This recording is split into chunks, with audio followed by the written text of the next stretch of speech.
করে ক্লান্ত বিকেল, বুকে হাওয়া লাগিয়ে হাঁটা কতটা পথ হেঁটেছি গন্তব্যহীন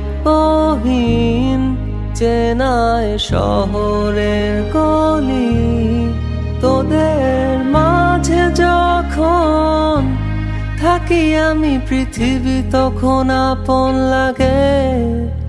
তোরা ভুলে যাস না কখনো আমাদের বন্ধুত্ব রঙিন কোনো ঘুড়ির মতো।